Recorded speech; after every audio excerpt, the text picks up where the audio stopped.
하나님의 말씀은 고린도전서 1장 4절에서 9절 말씀 되겠습니다.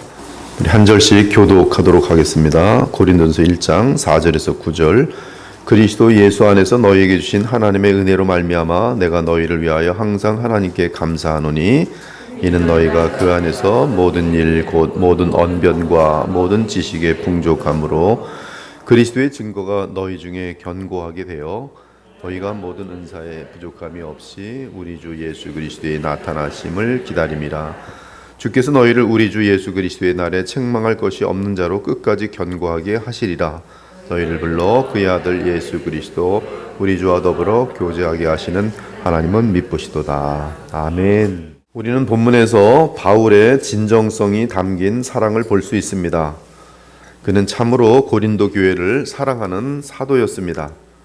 그런데 고린도 교회를 향한 바울의 사랑은 앞으로 살펴보겠지만 적나라하게 고린도 교인들의 죄악들을 들춰냅니다.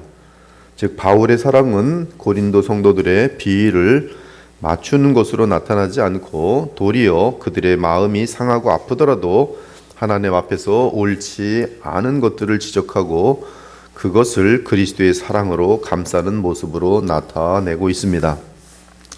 이러한 바울의 사랑의 모습은 놀랍게도 우리 주 예수 그리스도와 하나님께서 언약의 백성에게 보여주는 사랑과 같습니다. 즉 바울의 사랑의 뿌리는 그리스도를 통해 나타난 하나님의 사랑에 있었습니다. 4절에서 바울은 고린도 교회 성도들과 관련하여 항상 하나님께 감사합니다. 감사의 핵심 내용은 그리스도 예수 안에서 너희에게 주신 하나님의 은혜입니다.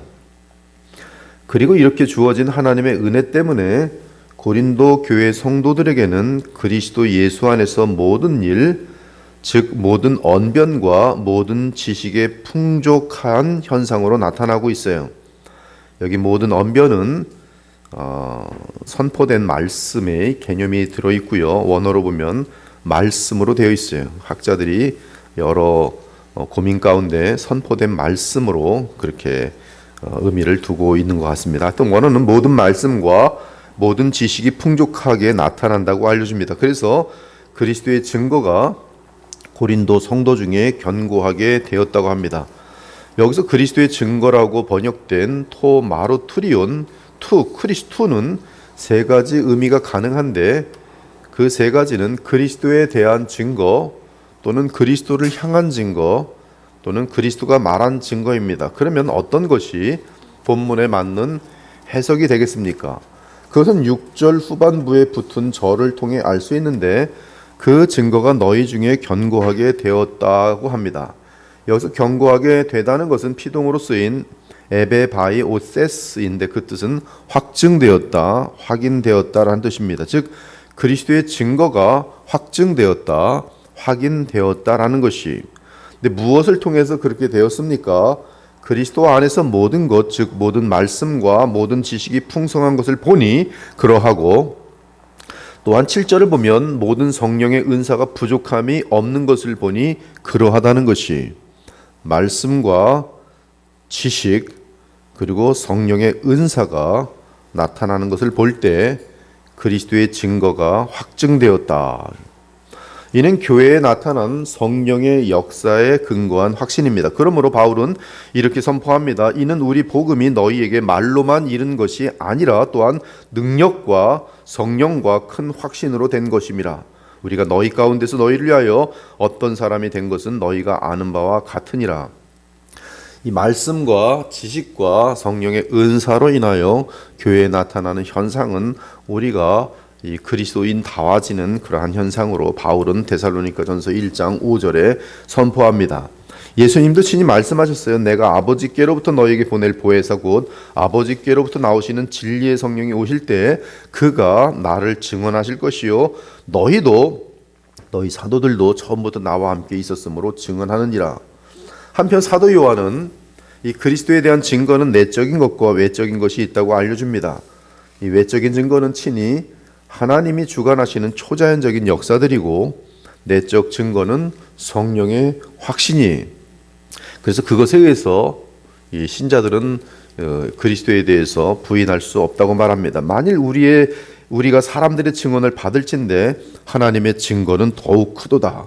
하나님의 증거는 이것이니 그의 아들에 대하여 증언하신 것이니라. 하늘로부터 소리가 나서 증언하시고 이 하나님만이 행하실 수 있는 초자연적인 일들을 예수께서 행하게 하심으로 증언하시고 여러 가지 하나님만이 그 아들에 대해 증언하신 증언들이 역사 속에 남아있어요. 특히 부활은 뚜렷하게 그가 하나님의 아들인 사실을, 그리스도인 사실을 증거하시는 하나님의 역사인 것입니다. 하나님의 아들을 믿는 자는 자기 안에 증거가 있고 하나님을 믿지 아니하는 자는 하나님을 거짓말하는 자로 만드나니 이는 하나님께서 그 아들에 대하여 증언하신 그 증거를 믿지 아니하였습니다. 또 증거는 이것이니 하나님이 우리에게 영생을 주신 것과 이 생명이 그의 아들 안에 있는 그것이니라. 아들이 있는 자에게는 생명이 있고 아들이 없는 자에게는 생명이 없느니라. 요약하면 고린도 교회를 보니 그리스도 안에서 모든 말씀, 모든 이 설교, 그 당시는 정말 성령의 충만함이 임하면서 말씀을 대언할 때 이 구약에 대한 의미들을 그리스도 중심으로 정확하게 해석해주는, 즉 설교죠. 이 말씀, 지식, 여러분 교회는 지식입니다. 지식. 이것은 머리에 있는 그런 지식이라기보다 하나님 말씀을 성령 안에서 배워가면서 삶 가운데에서 자신의 믿음에 따라 하나님이 어떻게 역사하시는지에 의한, 그래서 하나 예수 그리스도를 정말 믿음으로 말미암아 나타나는 그러한 어떤 이 역사들을 통해서 그분에 대해서 알아가는 것과 그분을 관계적으로 알아가는 이런 지식이, 그리고 성령의 은사, 이 고린도 교회를 보니 그리스도 안에서 모든 말씀, 지식, 그리고 성령의 은사가 풍성하게 나타나는 것을 볼 때 그리스도에 대한 증거가 확증된다. 여러분, 우리 교회가 막 살아있으면 불신자들이 들어왔다가 여기 남아있으면서 신자로 될 가능성은 대단히 높은 거예요. 왜? 그리스도에 대한 증거가 확증되기 때문에 그래요. 즉 복음의 진리와 능력이 성령의 역사로 나타났다는 것입니다. 그것이 증거예요. 그렇다면 6절에서 그리스도의 증거는 그리스도에 대한 증거입니다. 예수님은 하나님의 아들로서 속량을 다 이루시고 주와 그리스도가 되셨고, 이에 그리스도는 현재 성령을 보내시는 권세를 갖게 된 사실에 대한 증거예요. 누가 증거한 것입니까? 하나님과 사도들이 한 것입니다. 무엇보다 부활 승천하셔서 영광의 주가 되신 주 예수께서 보내신 성령께서 능력으로 그리스도에 대해 증거하세요. 성령은 예수님을 증거하시는 영이십니다. 성령이 임하면 너희가 나를 증거해. 성령은 예수님을 증거하도록 되어 있어요. 그 증거는 베드로와 바울처럼 성령이 충만한 가운데 말씀과 지식이 풍성하게 전달되며, 그리고 그 안에서 예수 그리스도를 능력으로 증거하는 것이며, 그들은 말의 능력이 아니라, 그 사람의 말이 아니라 성령의 권능으로 나타나는 이 능력으로 예수님을 증거하는 것이, 그래서 듣는 사람들이 구원을 받고 변화하는 역사가 나타나는 것이 성령의 증거입니다. 내 말과 내 전도함이 설득력 있는 지혜의 말로 하지 아니하고 다만 성령의 나타나심과 능력으로 하여, 너희 믿음이 사람의 지혜에 있지 아니하고 다만 하나님의 능력에 있게 하려 하였노라. 여러분들이 설교자를 위해서 기도할 때 이런 기도를 많이 하셔야 돼요. 설교자가 사람의 말이 아니라 하나님의 말씀이 증거되게 하여서 듣는 자들이 그 믿음이 사람의 지혜에 있지 아니하고 다만 하나님의 능력에 설 수 있도록. 그러면 하나님의 능력에 그 믿음이 서면 어떻게 됩니까? 막 변화되는 것이죠. 막 변화되는 것이 무엇으로? 예수 그리스도의 성품으로. 그것이 가장 영원한 가치가 있는 것입니다. 예수님의 성품을 닮아가는 것은 세상 철학이 이룰 수 없고 돈이 이룰 수 없고 명예가 이룰 수 없고 권력이 이룰 수 없는 것이, 오직 그것은 성령의 역사로 인한 복음의 역사인 것이, 예수님을 닮아가면 그곳에 천국이 있게 돼 있고 그 사람이 가는 곳마다 기쁨과 평강이 잔잔하게 퍼져가도록 되어 있어요. 빛입니다. 그들은 사랑의 능력자들이, 하나님의 사람들입니다. 하나님의 자녀들이 지금 그 얘기를 하고 있는 것이, 그러므로 5절에서 7절을 다시 번역하면 고린도 교인들로 인하여 하나님께 늘 감사하는 이유는 그리스도 예수 안에서 너희에게 주신 하나님의 은혜로 말미암는 것인데, 이는 너희가 그리스도 안에서 모든 일 곧 모든 말씀과 모든 지식의 풍족함으로 그리스도에 대한 증거가 너희 중에 견고하게 되었고 너희 중에 확증되었고, 또한 너희가 모든 성령의 은사에 부족함이 없는 것을 볼 때 주께서 부활 승천하셔서 성령을 보내신 것이 확증되니 예수님은 참으로 하나님의 아들이요 그리스도로다라고 말하고 있는 것이. 사랑하는 여러분, 여기서 바울이 언급한 모든 말씀과 모든 지식은 복음과 관련된 말씀과 지식으로서 주의 성령의 역사가 아니면 결코 알 수 없는 말씀과 지식입니다. 우리가 하나님을 인식하고 주의 복음을 알아듣는 것은 기적 중에 기적이며 주의 자비 중에 자비인 것이. 그러므로 바울은 이러한 말씀과 지식을 아는 것은 세상 모든 다른 지식들을 배설물로 여길 수 있을 만큼 고상하고 아름답다고 고백했어요. 그러므로 무엇이든지 내게 유익하던 것을 내가 그리스도를 위하여 다 해로 여길 뿐더러 또한 모든 것을 해로 여김은 내 주 그리스도 예수를 아는 지식이 가장 고상하기 때문이라.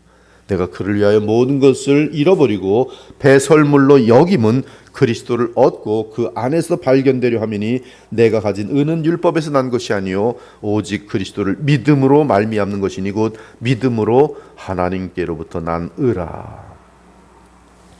한편 7절에서 너희가 모든 은사에 부족함이 없다라고 말할 때 은사는 카리스마티로서 성령께서 나누어 주시는 선물을 말합니다.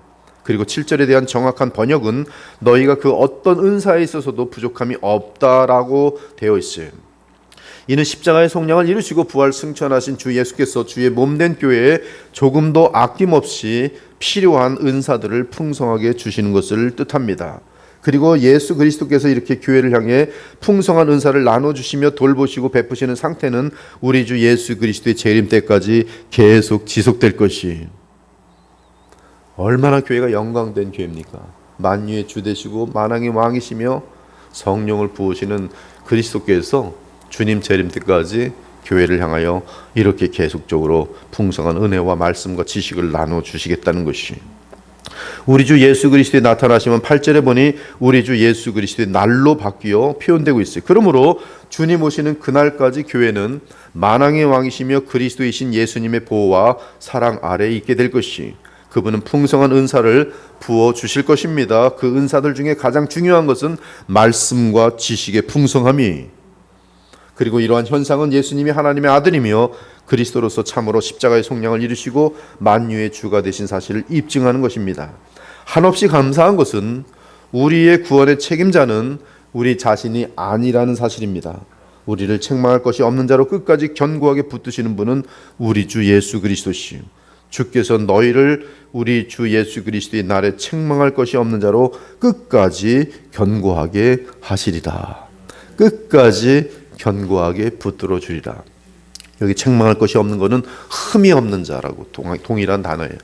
흠이 없는 자로, 죄성이 하나도 없는 자로. 죄성이 하나 있으면 얼마나 비참한데요. 근데 죄성이 없어요. 자유로워요. 그러므로 주님을 의지하고 믿는 자세를 잃지 않기 바랍니다. 우리는 성령 안에서 그리스도를 친히 만나며 그리스도께서 나타나실 그날을 바라보아야 할 것이. 그럴 때 우리는 책망할 것이 없는 자로 계속 성장할 수 있습니다. 우리 주 예수님은 우리가 흠도 없고 책망할 것이 없는 자로 그리스도의 날의 주 앞에 설 수 있도록 계속 성령으로 역사하실 것이. 다만 그것을 우리가 거부할 때는, 교회가 단체적으로 거부할 때는 주께서 역사하지 않으세요. 촛대를 옮기십니다. 그래서 가짜 교회들이 생기는 것이고, 그렇게 교회를 오래 다녀도 헛일을 하는 것이죠. 그러나 하나님과 그리스도께서는 주의 몸된 교회에 한량없는 은혜를 부어주시기를 원하세요. 우리가 마음을 주께 드리며 그리스도에 대한 증거를 믿고 나아간다면 반드시 주께서 우리를 끝까지 견고하게 지켜주실 것이. 너희 안에서 착한 일을 시작하신 이가 그리스도 예수의 날까지 이루실 줄을 우리가 확신하노라. 평강의 하나님이 친히 너희를 온전히 거룩하게 하시고 또 너희의 온 영과 혼과 몸이 우리 주 예수 그리스도께서 강림하실 때 흠없게 보존되기를 원하노라. 너희를 부르시는 이는 미쁘시니 그가 또한 이루시리라. 누가 정죄하리요? 죽으실 뿐 아니라 다시 살아나신 이는 그리스도 예수시니 그는 하나님 우편에 계신 자요 우리를 위하여 간구하시는 자신이라. 누가 우리를 그리스도의 사랑에서 끊으리요? 환난이나 곤고나 방이나 기근이나 적신이나 위험이나 칼이랴. 하나님 편에서는, 예수님 편에서는 절대로 그의 사랑을 포기하지 않으세요. 끝까지 가십니다. 그러나 우리가 거절할 때는 예수님과 하나님은 인격적이세요. 우리를 강제 로봇처럼 움직이지 않으십니다. 우리가 거절할 때는 기다리세요. 인생을 낭비할 수 있는 것이. 그래서 또한 하나님께서는 방법이 하나 있어요. 자꾸 거절하면 회초리를 대세요. 주를 바라보지 않고 곁길로 셀 때 인생을 헛수고로 만들어 놓으십니다. 인생의 비참과 외로움과 고통을 허락하세요. 하나님의 사랑이죠. 그러나 그 사실은 이미 많은 삶을 지금 낭비했다는 듯이, 불신앙으로 살았다는 듯이, 만일 그의 자손이 내 법을 버리며 내 규례대로 행하지 아니하며 내 율례를 깨뜨리며 내 계명을 지키지 아니하면, 하나님은 확실하십니다. 자녀들이기 때문에 내가 회초리로 그들의 죄를 다스리며 채찍으로 그들의 죄악을 벌하리로다. 그러나 나의 인자함을 그에게서 다 거두지는 아니하며 나의 성실함도 패하지 아니하며 내 언약을 깨뜨리지 아니하며 내 입술에서 낸 것은 변하지 아니하리로다. 내가 나의 거룩함으로 맹세하노라. 세상 사람들은 죄 짓고도 평안한데 여러분들은 죄 짓고 평안할 수 없어요. 절대로. 가짜라면 평안하겠죠. 진짜는 절대로 평안하지 않아요. 그러하기에 우리는 매를 맞지 않고 오히려 흠없고 책망할 것이 없는 자로 주 앞에 서기 위해 우리 마음을 모아 주의 마음과 합하기 위해 간절히 기도하며 노력해야 합니다. 정말 우리 안에서 착한 일을 시작하신 이가 그리스도 예수의 날까지 이루실 줄을 우리가 확신한다고 말하면서, 성경은 놀랍게도 무슨 조건을 거냐하면 전에 악한 행실로 멀리 떠나 마음으로 원수가 되었던 너희를 이제는 그의 육체의 죽음으로 말미암아 화목하게 하사 너희를 거룩하고 흠없고 책망할 것이 없는 자로 그 앞에 세우고자 하셨으니. 하나님이 하시는 일은 밀고 나가시는 것이 하셨으니. 그 다음에 이렇게 돼 있어요. 골로새 1장 21절 이하에 만일 너희가 믿음에 거하고 터 위에 굳게 서서 너희 들은 바 복음의 소망에서 흔들리지 아니하면 하나님의 약속대로 되리라. 근데 우리는 뒷부분을 빼요. 하나님의 열심히 나를 하네. 나는 텔레비전 보고 하나님의 열심히 알아서 하시겠죠. 가만히 있어 내 인생 막 죄를 지면서 하려고 해도 하나님이 하시겠지. 인간의 책임을 없애버리는 무법자, 율법에 대해서 그 기능을 없애버리는 자들이 근데 상당히 많더라고요. 생각보다. 하나님의 은혜, 하나님이 알아서 하시겠지. 그러나 성경에는 만일이 들어있어요. 만일 그 하나님 분명히 그렇게 하고자 하셨으나, 그러나 거기에는 우리도 마음을 합하여 믿음에 거하고 성경을 읽고 기도하고, 어떤 사람들은 기도 안 하더라도 성경 안 보더라도 예배 안 드리더라도 하나님이 시작하신 일은 하나님이 마치시겠지, 내 인생 가운데 뭔가 신기한 방법으로 역사하시겠지 막연하게 하면서 자기도 언젠가 믿음이 깊어질 거라고 오판하고 있단 말씀이, 하나님의 은혜라는 이름으로 그렇게 가르친 일들이 지금 많은 것이죠. 인간의 자유의지적인 책임을 제거해버리는 가르침들이 하나님의 주권이라는 이름 속에서 가릴 때가 너무나 많은 것이. 그러므로 바울은 너희를 불러 그의 아들 예수 그리스도 우리 주와 더불어 교제하게 하시는 하나님은 미쁘시도다라고 말합니다.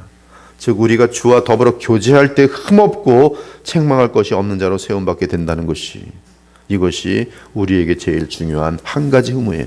단 한 가지 주의 백성에게 하나님께서 자신의 모든 일들을 이루어 가실 것인데 그 은혜를 절대로 약속을 깨뜨리지 않을 것인데, 거기에 대한 이미 완전한 은혜로 죽은 자가 살아난 자들, 그에게 요구한 것은 살아난 자들, 호흡이 있는 자들, 성령으로 거듭난 자들에게 단 한 가지 요구한 것은 뭐냐면 예수 그리스도와 교제하라는 거예요. 다른 말로 하면 주 안에 거하라. 그때 하나님 미쁘세요. 그 안에서.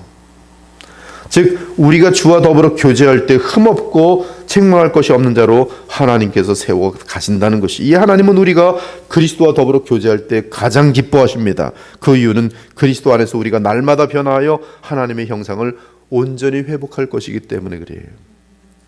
이 아침에 분명히 다시 한번 1000번, 10,000번, 억만 번 외치고 싶은 단 한 가지 말을 사랑하는 여러분들에게 외칩니다. 하나님의 형상을 회복하는 것만이 여러분의 인생 가운데 가장 영광스럽고 영원토록 보람 있는 일임을 절대로 잊지 마십시오. 하나님의 형상을 회복하는 것은 그리스도의 형상을 회복하는 것이, 즉 거룩함과 사랑에 있어서 깊어지고 많아지는 것이, 그 외에 다른 것들은 세상 사람들도 할 수 있는 것이, 세상 사람들이 할 수 없는 것, 그것은 바로 오직 성령으로 거듭난 자들이 주와 그리스도와 교제함으로 예수님의 형상을 닮아가는 것이, 이 닮아가는 능력이 인간에게 없고 성령의 역사에 있다, 이 말씀이시고, 그 성령의 역사를 일으키는 것이 뭐예요? 말씀과 지식이란 말씀이.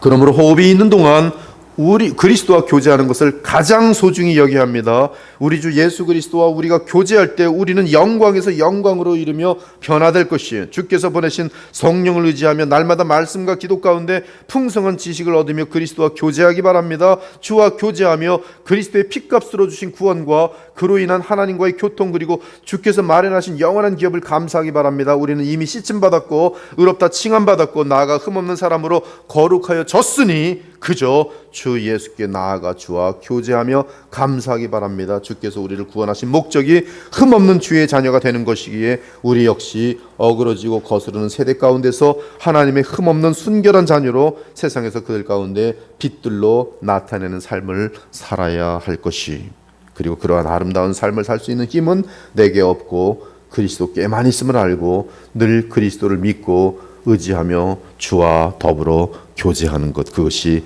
하나님의 기쁨이고 그것이 하나님께서 미쁘신 그의 언약을 지켜나가시는 유일한 조건인 것이.